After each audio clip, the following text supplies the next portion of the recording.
Well, thanks, Natalie. It's wonderful to join you again. And the points I would make are three. First, that President Trump is doing exactly what it needs to do with respect to the Chinese Communist Party, which is putting great pressure on them through the tariffs and that element. But also, Natalie, you'll remember back in February when there was the memorandum, the key points of the memorandum were released with respect to measures that the Trump administration was taking with respect to purchasing farmland, for example, in the United States, with respect to minimizing or taking elements to pressure New York firms, right, not to invest in the People's Republic of China.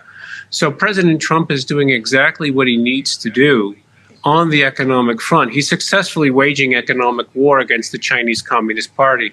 The second point is the CCP are supremely vulnerable at this time.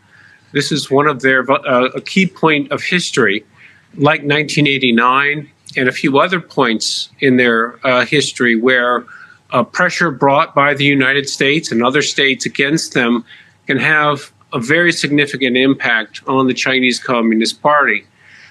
So that's very important to keep in mind. They're very vulnerable, and Trump certainly understands that vulnerability. The third point I would make is that they're a hyper-aggressive state. The Chinese Communist Party, in part driven by ideology, the ideology of communism, of course, is hyper-aggressive all times and at all places. And the CCP is no exception to that iron law, really, of the ideology of communism.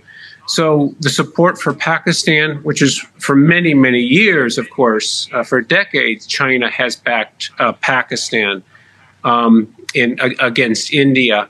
As you mentioned, the South China Sea, where you have overt aggression. The CCP sees the South China Sea as their property. They own it.